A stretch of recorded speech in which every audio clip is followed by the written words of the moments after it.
Hey, hey. Check, check. Yeah, okay. All right. Good. And your microphone, people, so you know, like, just to try to get as close as possible. Mm. Do you feel like I'm going to go right there? That's perfect. Is that good? Yeah. Okay. Do you feel close to me? I feel very close to you right now.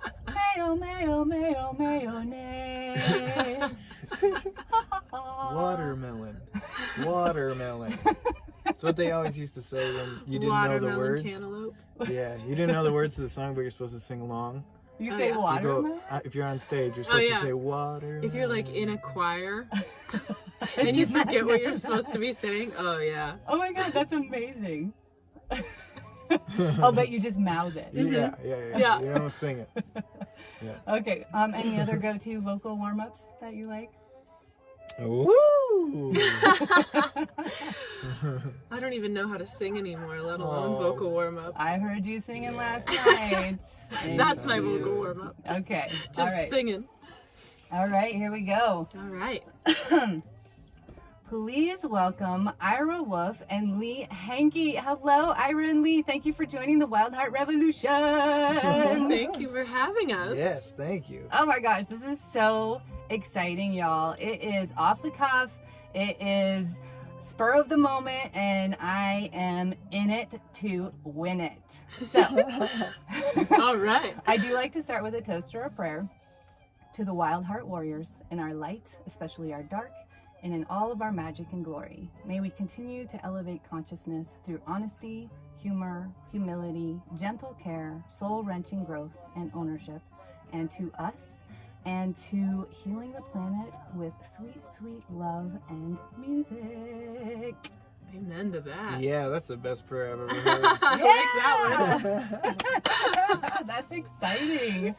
All right, y'all. So I'm going to preface this real quick and just let you know that we are actually at a festival. It's called Descend on the Lost Sierra, a Vanlife festival. So if you hear background noises, it's actually sweet music like layered upon what we're doing. So just to let you know, that's what's happening around us. And how did we end up here? Lee and Ira are seasoned, I feel like, van life musician warriors. That's a good word for it. Yeah. Yeah. Can you rewrite my bio? That was great. Yeah. Yeah, we've been doing van life I moved into Ruby about 5 or 6 years ago, solo, and then Lee and I have lived in the van off and on for about 2 or 3 years. Yep. Aside from the pandemic. Yeah. And we've Took that been, year touring the country, touring the world, playing shows all over, coming to events like this, and that's our job, hilariously enough. Did it continue through COVID? No, we actually stayed in place for the longest we've ever stayed in one place during COVID.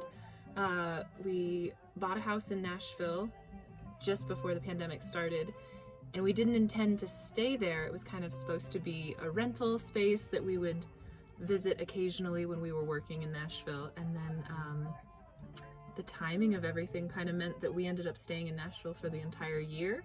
So this is our first time back on the road since COVID, and it's been incredible. This is the best way to re-enter van life, I think. Oh my goddess, I agree. Yeah. I mean, I danced my face off last night.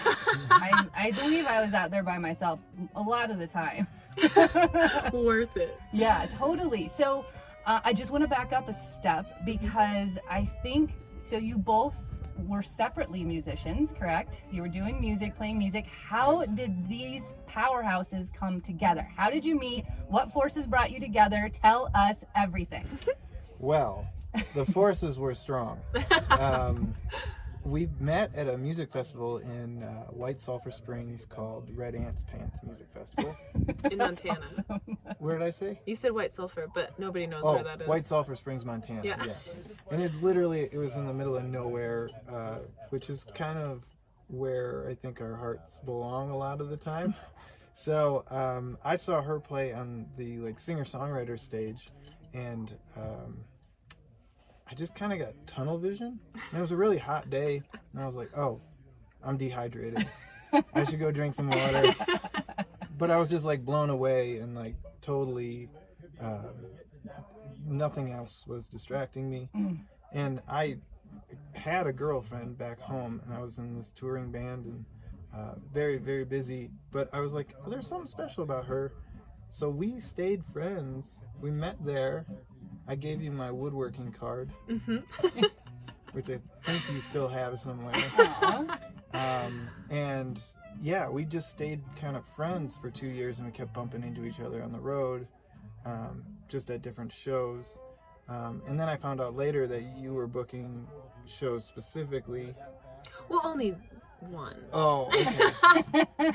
We did serendipitously keep running into each other. We'd end up being in the same town on the same night, playing a show. We went to some festivals and different conferences that, yeah, we would see each other, and yeah, it just kind of blossomed into this really awesome friendship of someone that could relate to what we were doing, which for me, especially where I was solo, I didn't really have anyone to talk to about the unique challenges of being a touring musician.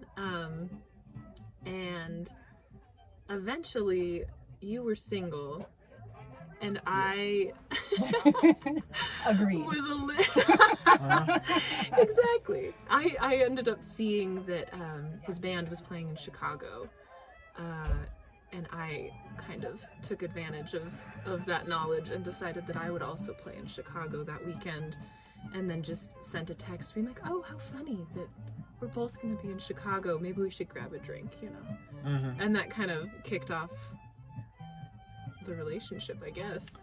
Yeah. And it was, I think, maybe 2 months after that we moved into the van together. It wasn't very long. No. Hey-o!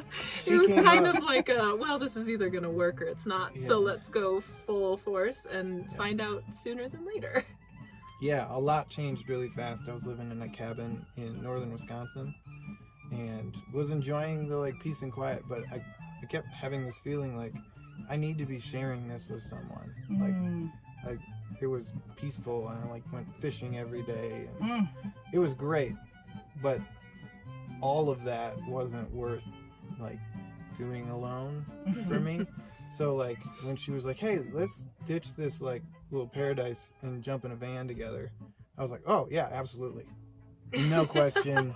We got rid of the cabin, we got a storage unit, and we put some stuff in there that I don't think we've looked at since.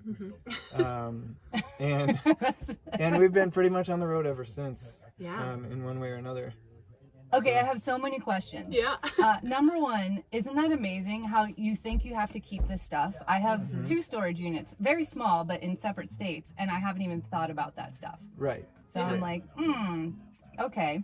The second question is, had you done van life before, or was this your Lee? I'm talking to Lee here. Was that your first foray into it when she's like, come on, join me in van life, get in my van, let's go van it? More or less. I had been telling friends, because the tour band that I was in, obviously we were in a van, and we were out probably about 200 days a year touring. So we were already kind of doing it, but we were doing a lot of hotels and crashing on people's floors and a lot of cat houses.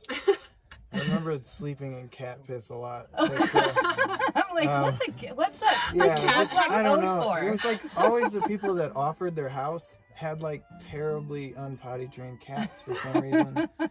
But those are the people you get with a greasy touring Those are the band. people you find at the end of the night at the bar. Exactly. That you're like, we're either sleeping in a tent or we're sleeping on their floor. Or their floor, right. And they're usually half drunk, and they're like, come hang in my house. Man, my cats are gonna love you. Yeah, exactly. I have 5 of the same story in different parts of the country that line up with that.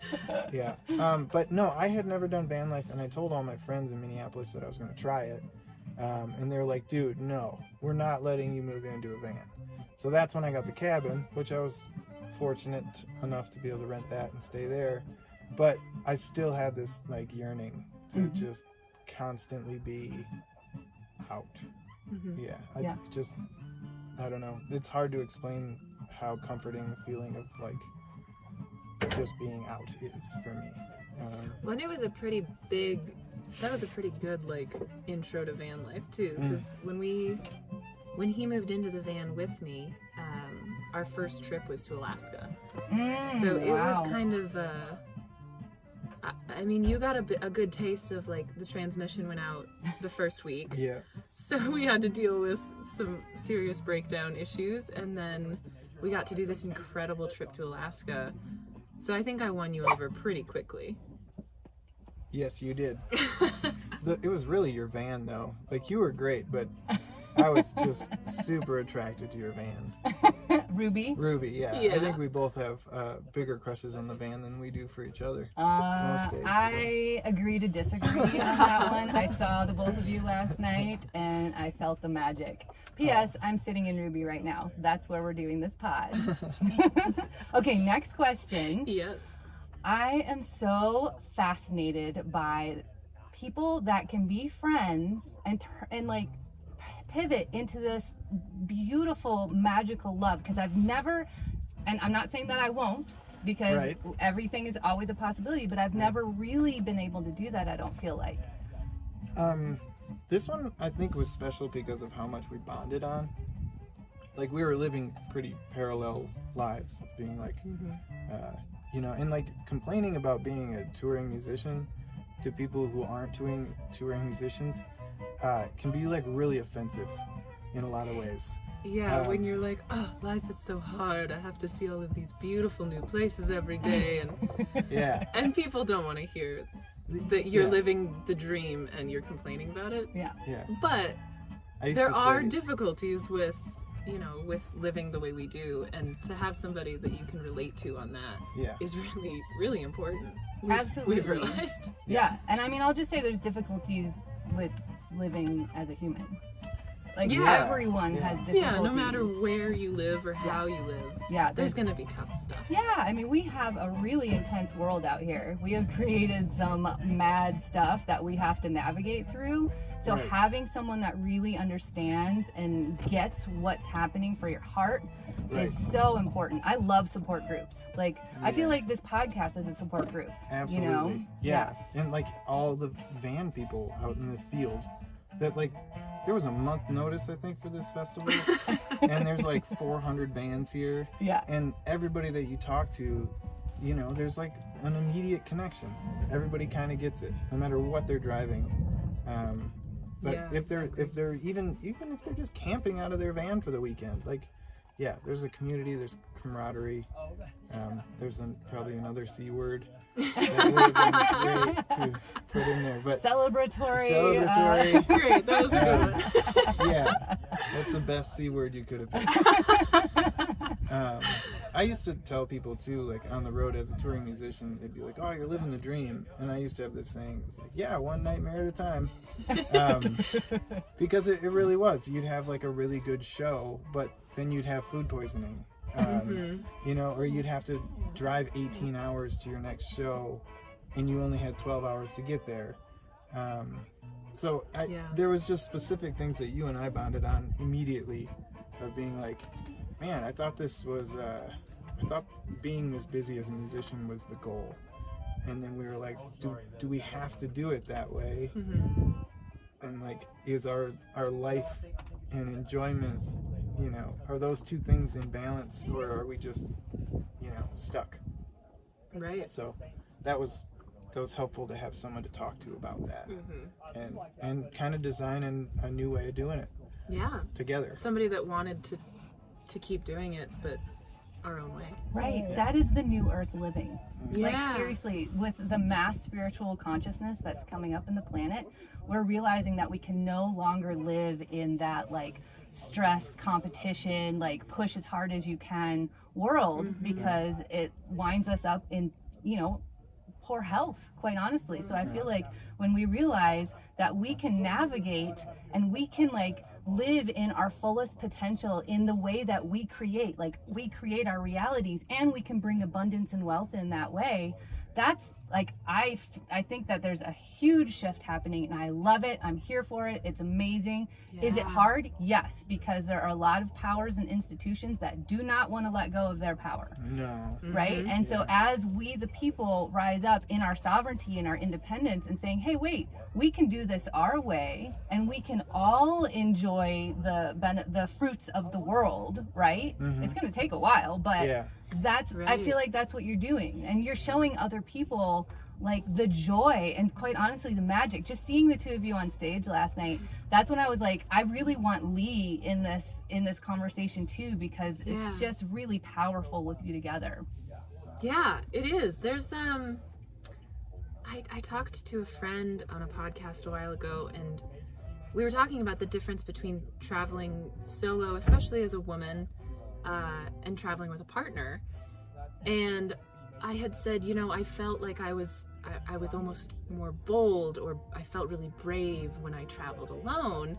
And it's been interesting to transition into traveling with a partner and still feeling that independence or that bravery. And she made a really good point where she said, well, it's almost more brave to try and do that with someone, because that takes so much vulnerability and compromise, and it's really unique to be able to share that with somebody, because they will drive you crazy, and you will also experience some of the most incredible moments of your life together. And all in a little tiny space. Very tiny space. 70 square feet. I've counted many times. And now we have a dog too, so now it feels like 5 square feet. Right. She has taken over most of the space. Winnie, she's so cute. But I want to say that is incredible, because honestly, we can see anything in those lights. You know what I mean? If we look at, there's always light and dark, and without that, that's the convergence, you know, the coming together of the divine feminine and sacred masculine. That's when we come from a true place of unconditional love. And so when I think you're looking at any experience, to look at it in those eyes is really incredible. Yeah. Yeah. Totally. It's helped us a lot to consider that being together can sometimes be harder and more challenging, but in the end you have someone to share everything with. Which and was it's such a different perspective too, to, like you said, to have a different energy.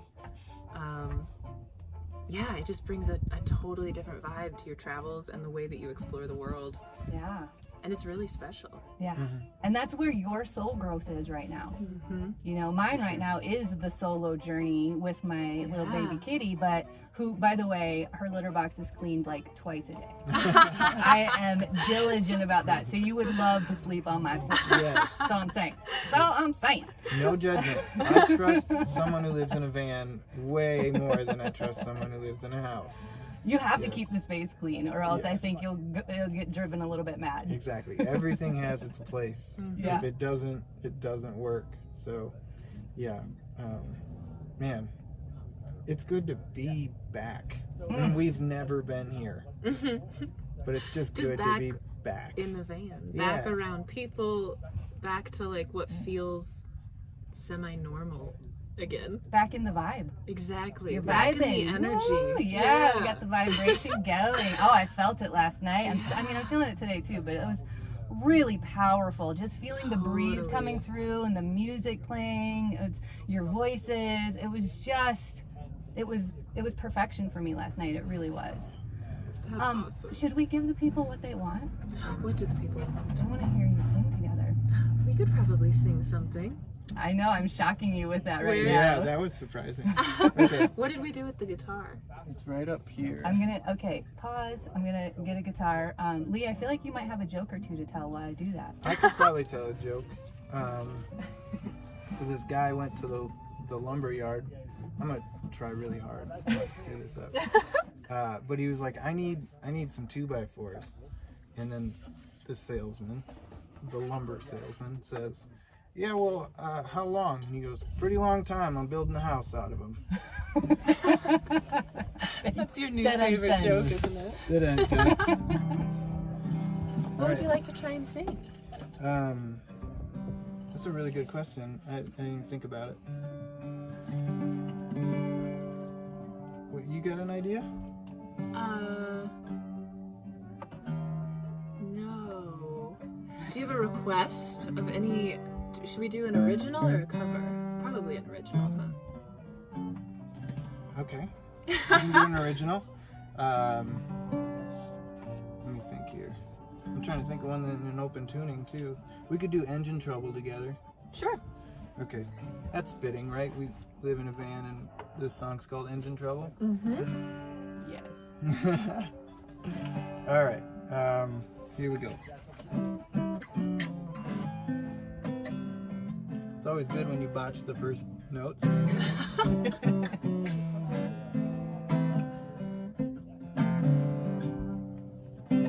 She was born in the early morning in the back seat of that Oldsmobile. Mother was a stunner, father forgot about her. It's probably for the better. And she seldom pulls her punches. Instead, she throws most of them. She'll steal your keys and drive you home, but leave you sleeping all alone.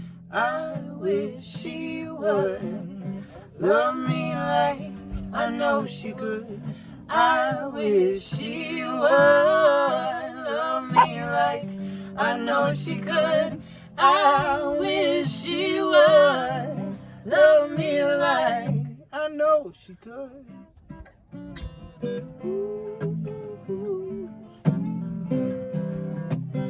She's been running since she stole that motorcycle from her weird uncle Steve.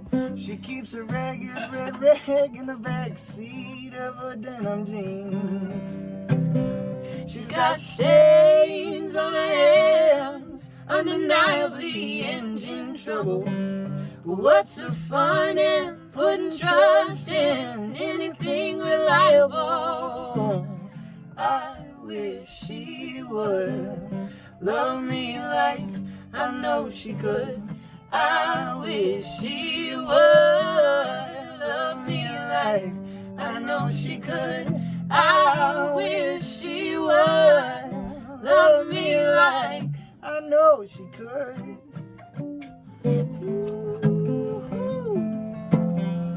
Big one. Whoa.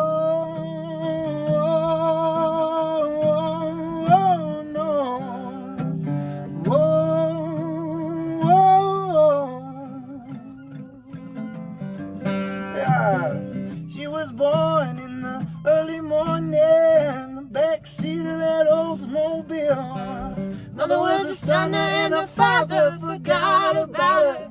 It's probably for the better now. I wish she would love me like I know she could. I wish she would love me like I know she could. I wish she would love me like I know she could.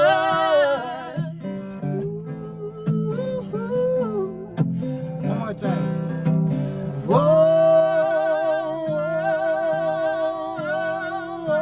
no. Whoa, not a low one. Whoa, whoa. Whoa, oh no. Whoa, whoa, whoa.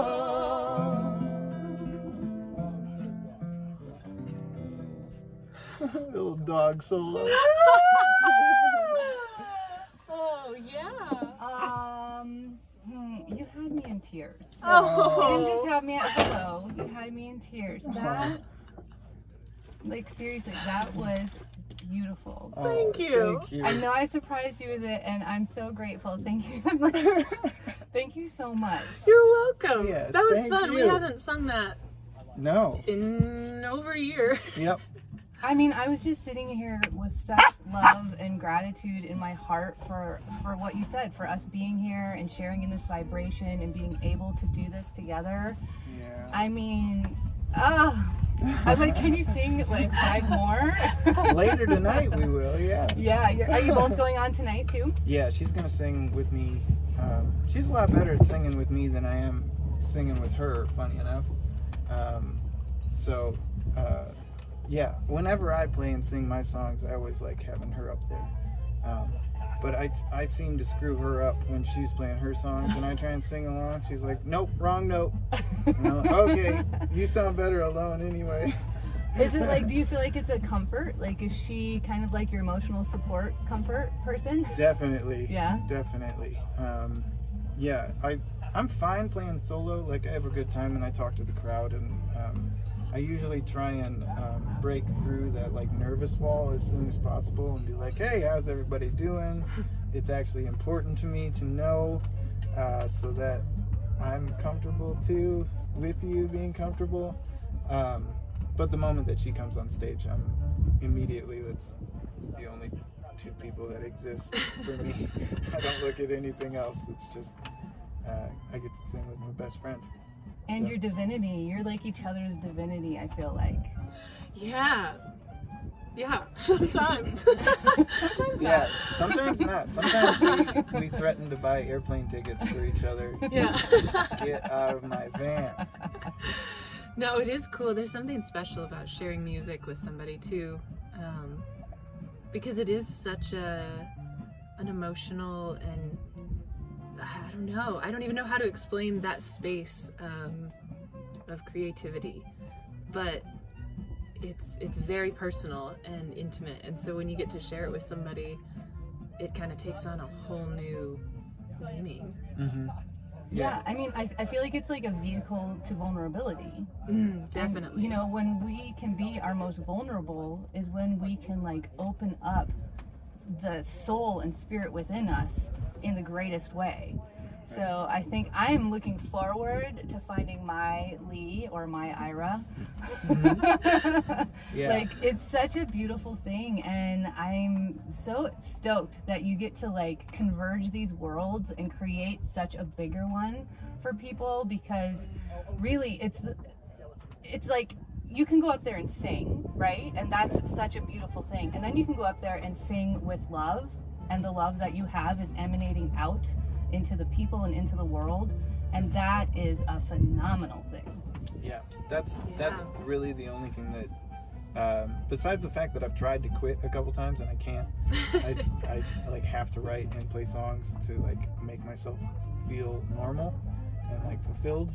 But the connection, and it was really apparent this last year during the pandemic, the connection between singing something you care so deeply about and like wrote it from your heart and soul, sharing that with people, and then having a connection, whether positive or negative, to be completely honest, just having like a connection with another human on that level is so different. Like, you can talk how the weather is or like how good's the coffee to pretty much anybody, but it doesn't mean much.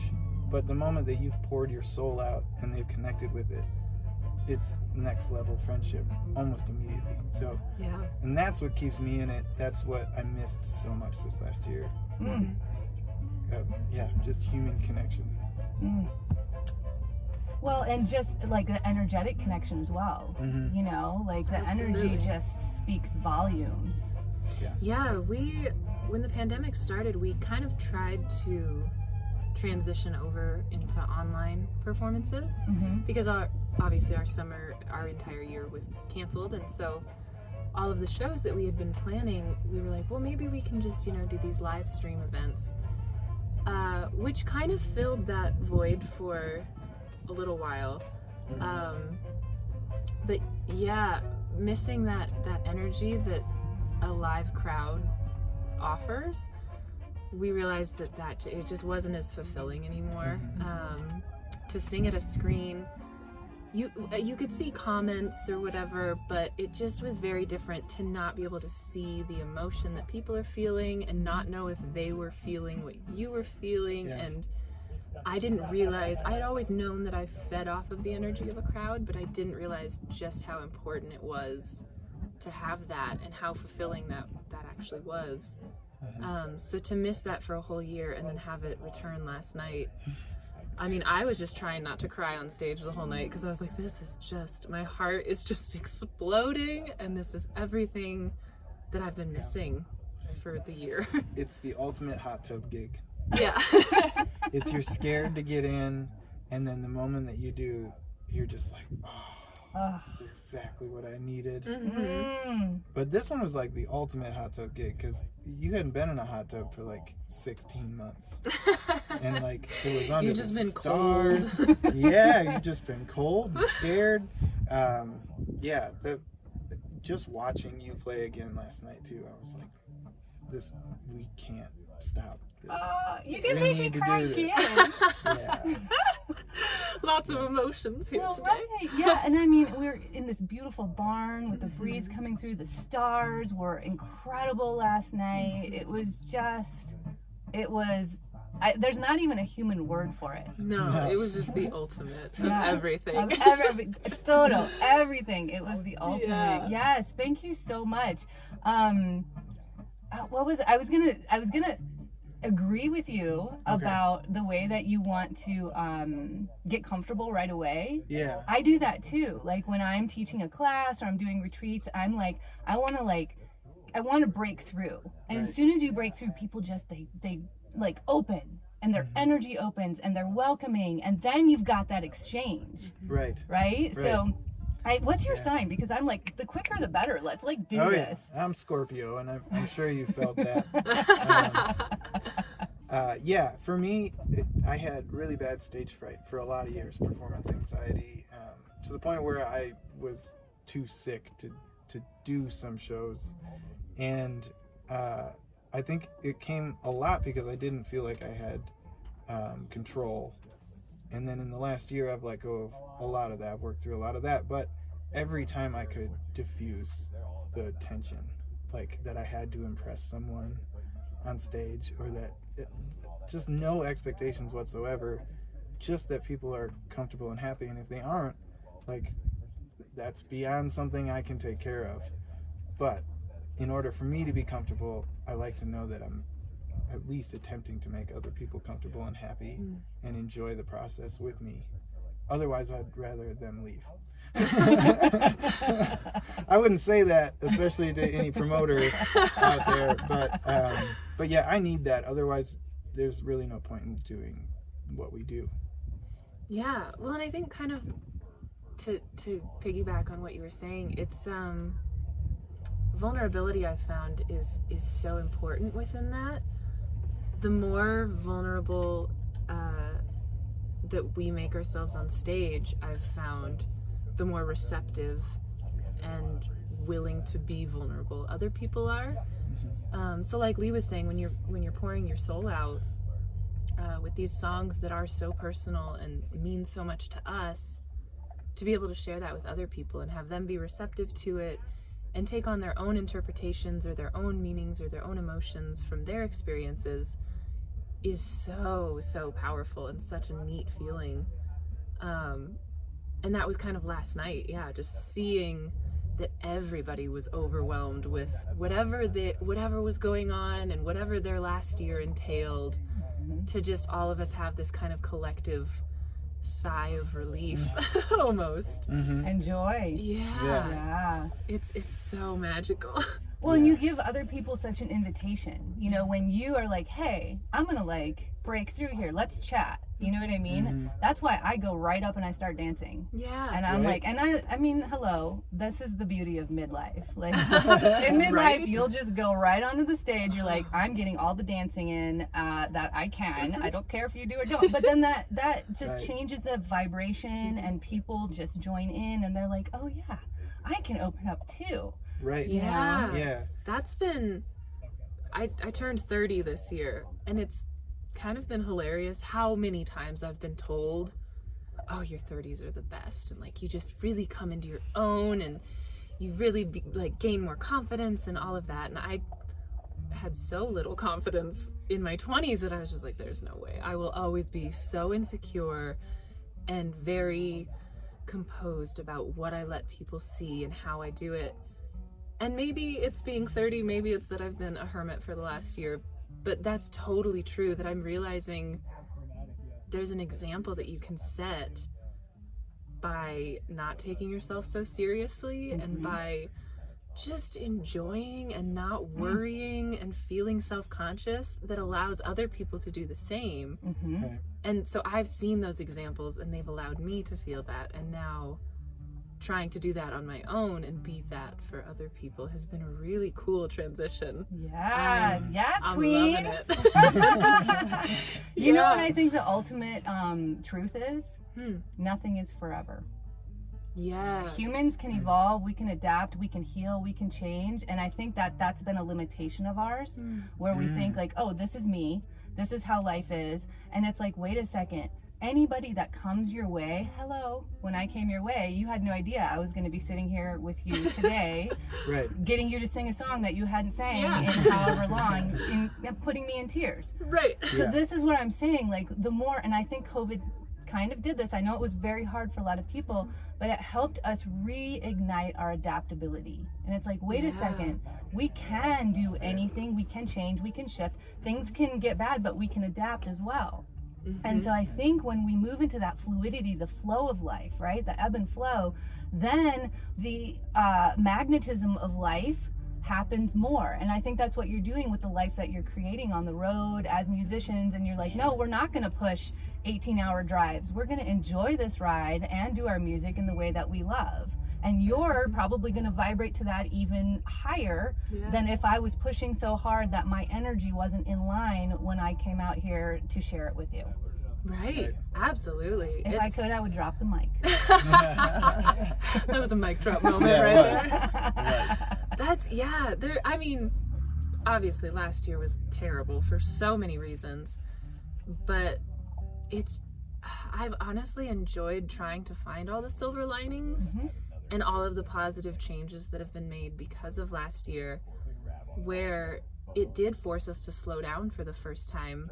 You know, we hadn't ever stayed in one place for more than a few weeks, maybe months at most. And especially me, I was so hyper focused on what I should be doing and how I should be doing things and what people expected of me, which is hilarious because I'm a self-employed musician. Like, my expectations are my own and no one else is really affected by it. And so it was interesting to, kind of be forced into taking time off, which I think we desperately needed, but wouldn't allow ourselves because we had all these like pressures that we had set for ourselves. And so, to now go into things opening back up, but doing things very intentionally now. Instead of just like, oh, we have to play these shows and we have to do these events and we have to make this money. Now it's like, we can just live every day and enjoy what we're doing and pick and choose what's going to bring us joy and fulfillment and not deplete us so deeply that when we're forced to take time off, we lay in bed for 6 months. Right. Yeah. The forced hamster wheel jump. Everyone was like, oh, cool, this is what I do every day for the rest of my life until I die. And then, no, you don't have to be on that hamster wheel anymore. I watched a ton of friends, including myself to a small degree, of like completely losing their self-worth. Their entire identity went away with that hamster wheel. And watching so many of them like create like an actual path for themselves instead of just going around in circles has been probably the most inspiring thing I've seen. And like, even you and I, we were, jobless more or less from our old career, and you started a weaving company, or like, we filled the holes with other things that were like fulfilling in a lot of ways, and totally changed our viewpoint on, if we want to keep doing music and we want to do it the way we want to do it, maybe relying on it for all the money that we need isn't the right way to do it. If it's art, if it's our emotions out on the table, if that's what we want to keep doing, getting rid of the pressures of judgment or hoping people like your music, which has always been a tough wall to get over as a writer and singer-songwriter. Getting over that and just putting stuff into the world that you're proud of and love deeply yourself, sometimes not even possible if you're relying on it from like all of your money. Mm-hmm. So recreating this way of allowing us to put that art out, it wouldn't have happened without this last year. And I know that's the reality for a ton of people. They realized how different their lives could be and how they want to rebuild them, which I think is an incredible byproduct of an absolute dumpster fire of a year. Yeah. But yeah, there's some real diamonds in the bottom of that dumpster. I mean, quite honestly, if we get down to it, being a human is hard. Mm-hmm. Like, no matter what, being on this human ride, you are going to go through pain, you're going to go through triggers, wounding, it's going to happen. So how do we find that alignment within ourselves, and how do we keep ourselves in balance to move through those in a flow rather than a push-pull, right? Or rather than the grind. Mm-hmm. And I think it's really beautiful to see so many people tap into the creativity that humans were born with, that we came in with, that gets programmed out of us as we go into such a linear capitalist culture. Right. Mm-hmm. It's like, wait a second, there is so much abundance around us, and we can do more of exchanges and trades and barters.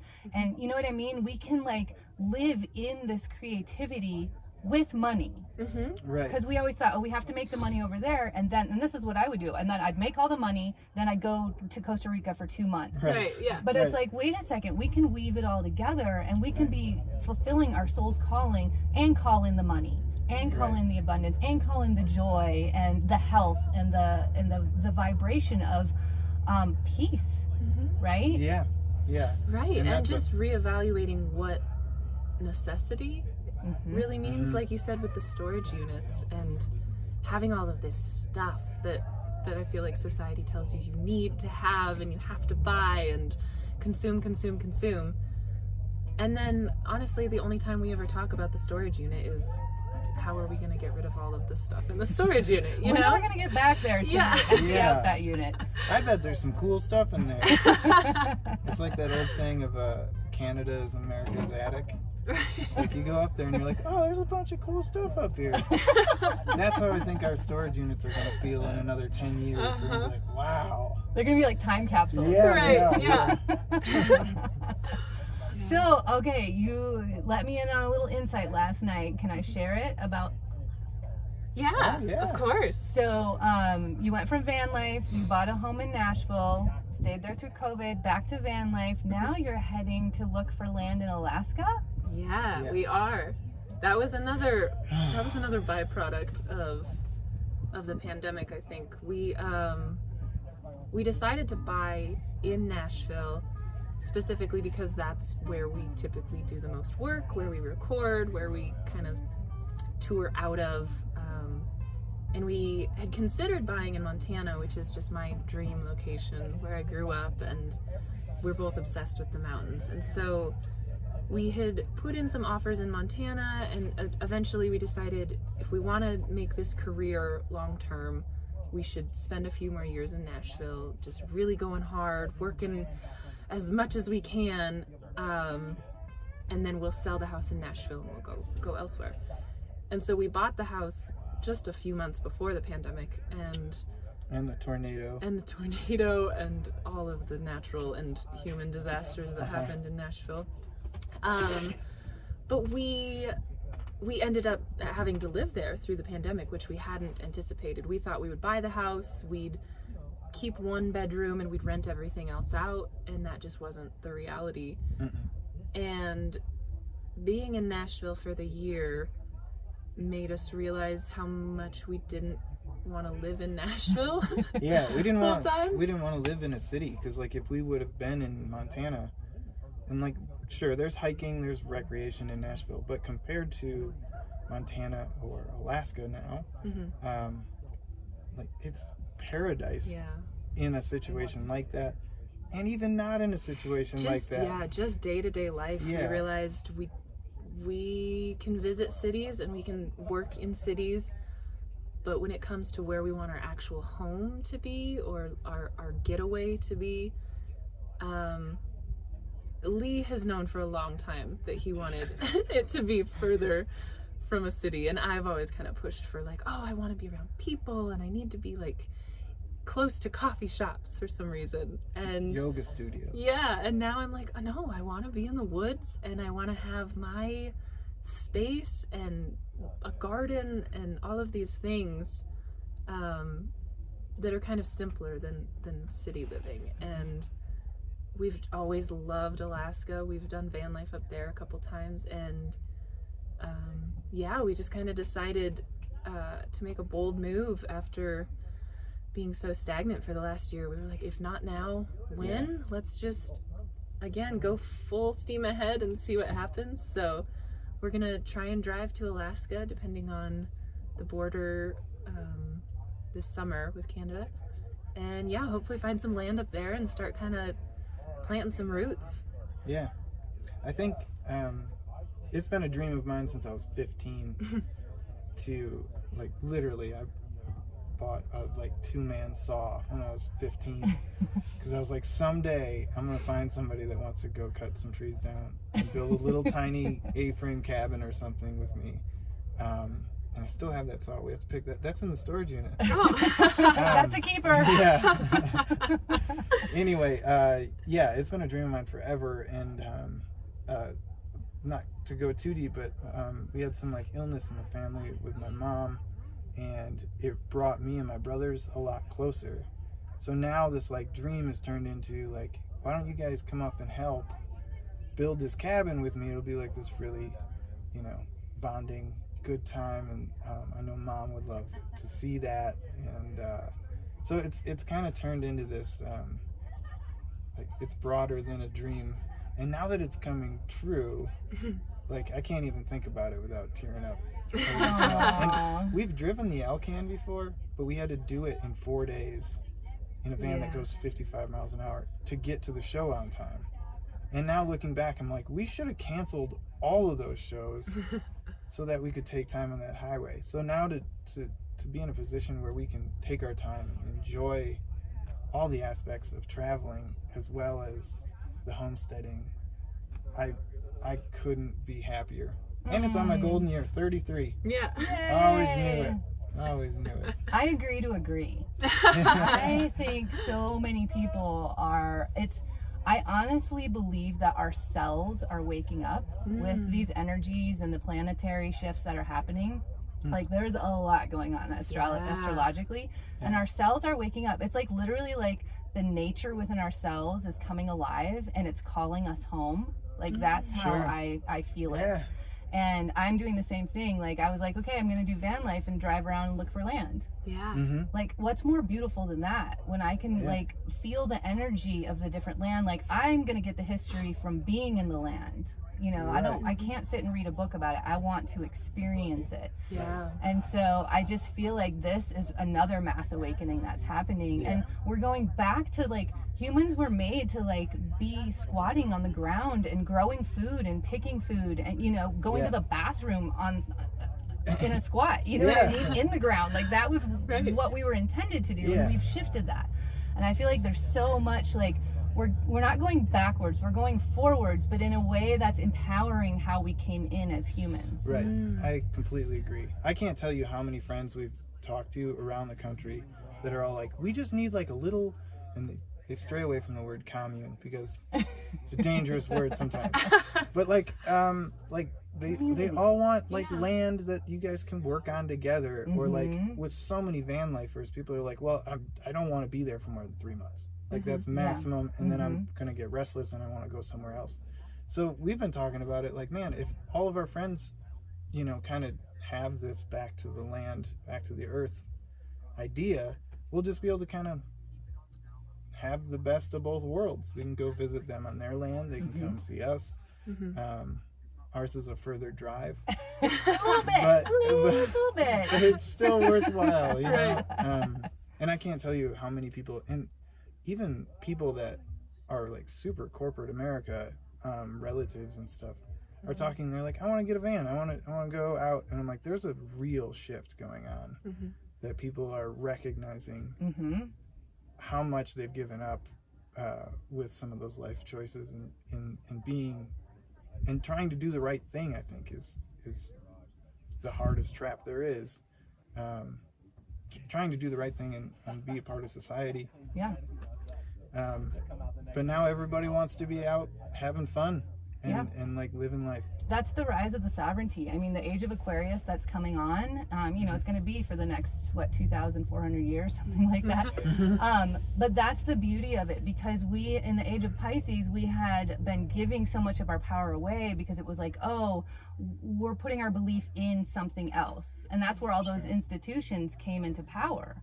Like, you know, we can look at the educational institution, the medical institution. You know, we were like, oh, you take care of this for me. Now we're like, no. We have all of that power in nature within ourselves. We have unbelievable medical intuitiveness within ourselves, and it's coming back online. Like, we're literally, like, I feel like we're waking up, and it's so beautiful. And I feel like what you're moving toward is a celebration, going back to the celebratory full circle here.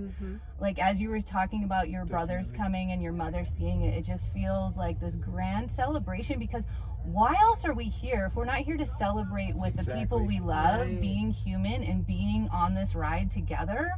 Yeah. Are we here just to grind? Like, that was the programming that came in. Yeah. We're here for money. Lots of money. I mean, I'll take that too, because it does take money to live, because that's the society we've created. But we can bring the money in a frequency that is elevated. And when we bring in the money to people that are in that higher consciousness, we're going to help other people out. That's when the money gets dispersed. So this is a very important belief to be shifting. The mindset of that needs to be shifting.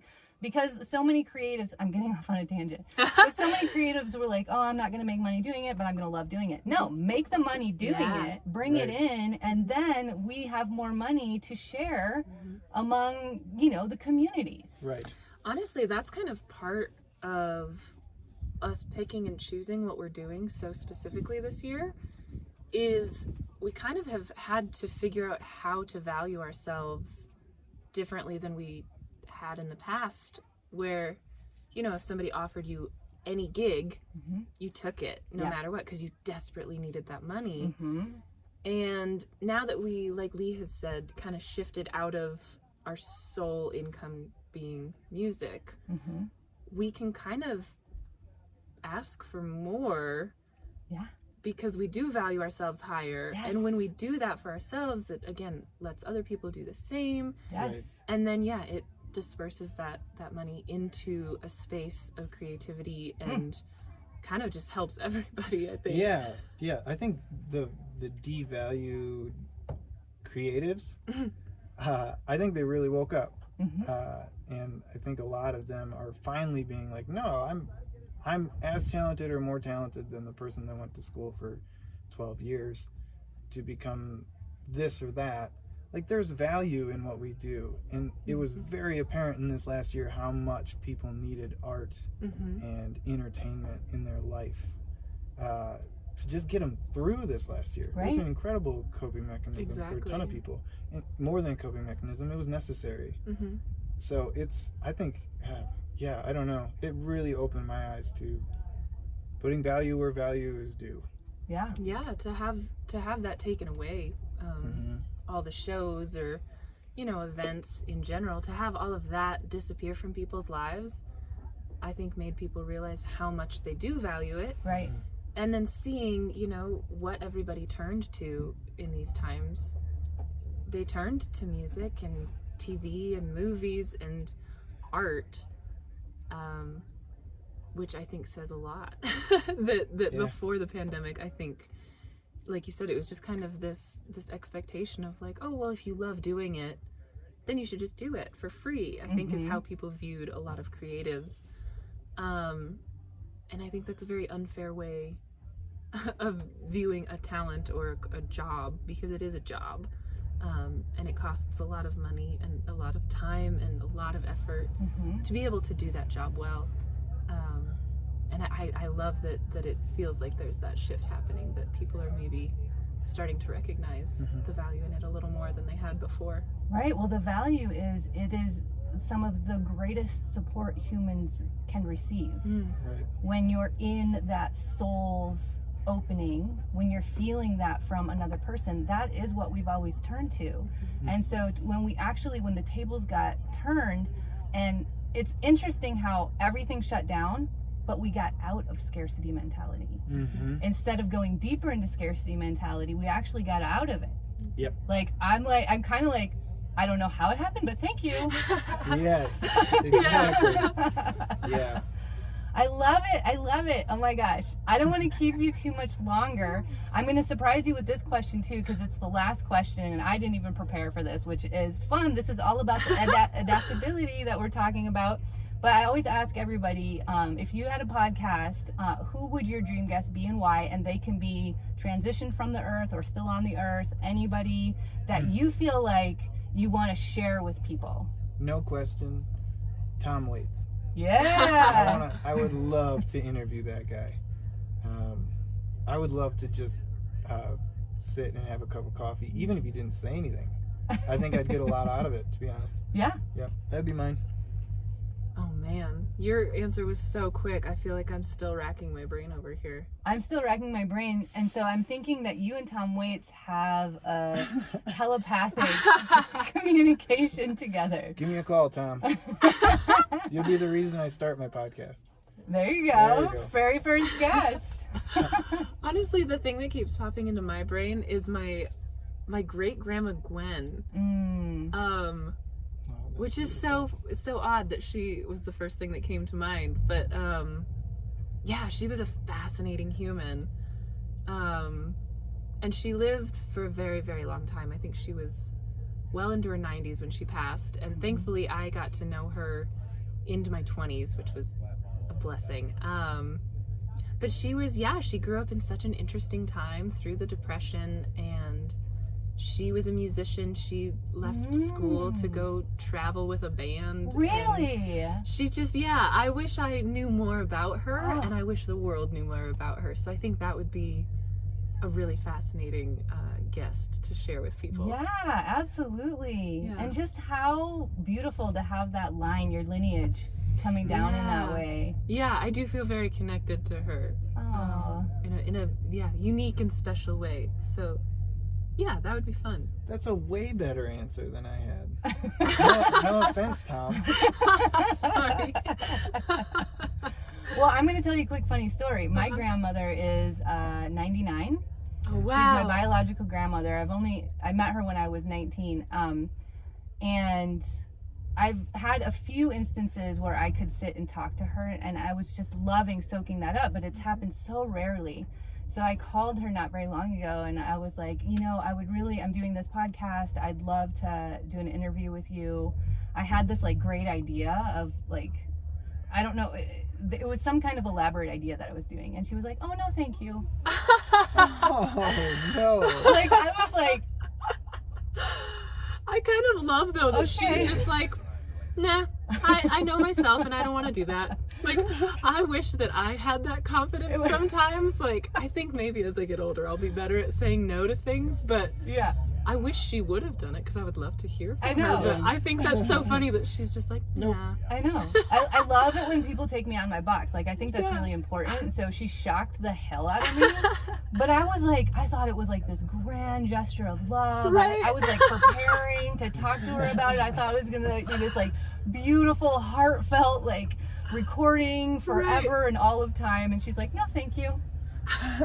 That's kind of a funny, I think generational gap too sometimes, is that there's just things that we value are just so not in some people's wheelhouse of no, that's not part of my life. And you're like, oh, but it means a lot to me. And they're like, I don't understand why. Yeah, exactly. Yeah. And she just wants to watch basketball. That's great. My grandma watches baseball. Yeah. That's her thing. Funny. You hit it on the head with generational gap there. It's I can't remember who I was just talking to. Oh, it's our friend back in Nashville. She was saying her parents, every time that they hang out with her and her friends, they're always like, you guys talk about your feelings a lot. It's is that? And she's like, that's what we do. We find it helpful. And the parents are like, oh, it's just weird. And I think my dad, bless his heart, absolute hero of mine. But his like way of getting over something, if I was anxious or depressed or whatever, he was like, well, just stop it. And I know he knows it's more complicated than that. But yeah, I think it's a generational thing. Mm-hmm. Like, bury it. Bury it and shut up. And enjoy your life. Yeah. And we're all like, I had this wonderful epiphany watching a butterfly. Yeah. Maybe that's just our parents' generation, or like their parents' generation being like, you have no idea Yeah, exactly. how hard our existence was. I imagine that would be difficult to look at younger generations and just be like, oh, entitled. Oh yeah, privilege. Watching butterflies and living in vans. Let's not deny that we are extremely privileged, lucky, grateful, Wildly. thankful generation, I think. Yeah. Across the board. Mm-hmm.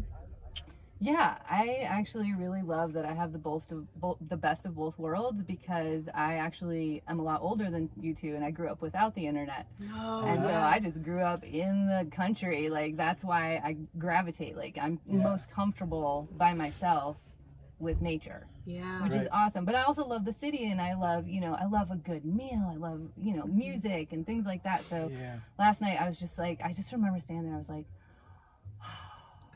I'm so glad that, not that I'm around all these people, but because I just came from like complete wilderness isolation, Right. like Right. me and a bear. But I'm just so glad to be in this space Mhm. with humanity. I always tell people, like, I'm not really a person to be in crowds or with humans, but Yeah. I'm a person to change humanity. Mm. I like that. Yeah. Yeah. There's a meme I related to, it's along the same thing, but there's this guy holding a goose, and the guy says, I'm a people person, and the goose says, I'm a geese goose. And I related with that disconnect of being like, yeah, I wouldn't say I'm a people person, but I need people. Like, Yeah. I really, Mhm. as much as I want to be a recluse, every single time I'm around humans, especially playing music, it's absolutely crucial to my existence Ah, to be a geese goose. yes. Yeah. Just that kind of conviction. Yeah. I love it. It gave me goosebumps. Like, when you started singing, my whole body, like, the energy just moved through my whole body. It was so gorgeous. I feel Oh. unbelievably grateful. I got a private concert. So. I got a private concert right here. That was incredible. Woo! Yes. So tell people where they can find you, how they can see you. Obviously, they're going to have to drive to Alaska now. Yeah. But give us all your deets. Seriously, like, let's elevate this. Let's blow it up. Let's do this thing. Yeah, we are not playing a lot of shows this year. Oops, sorry. But we might start playing some more shows in the fall or in the winter, but definitely by next spring. But you can find us online. My website is irawolfmusic.com, or you can find me on Instagram and Twitter and Facebook and all of those things. At irawolfmusic is my tag. And you can find me at leehenke.com. And then my tag for all the socials is at leehenkemusic. And Henke is Henke. It's not how you think it's spelled. And Wolf has an E or no E? No E. Okay. Just like the dog. The dog wolf. The dog The wolf. canine. The canine. Yeah. Oh man, the other night I had a round of coyote howls. Oh, that will Love give you it. chills. Yes. Ooh, so beautiful. I'm of course gonna have all of their info in the show notes, so just scroll on down to find them. I know you're going to, because I'm stopping myself from begging them to sing one more song. I'm like honing it in, because they're playing tonight. So I wish you were here, but you're not. But we are here on this podcast, so I'm very stoked. Thank you so much for saying yes. Oh, Thank you for having Yes. us. Thank you for being a yes people for me, and this was a blast. yeah, it was. Anyone who she asks, I tell you, say yes. Yay! It's Just wonderful. say Thank you, yes. thank you, thank you. I love that endorsement. Oh my gosh, that's fun. All right, I'm going to see you both tonight, and we're going to wrap up now. So until next time, cheers, y'all. Thank you. Cheers. Cheers. Oh.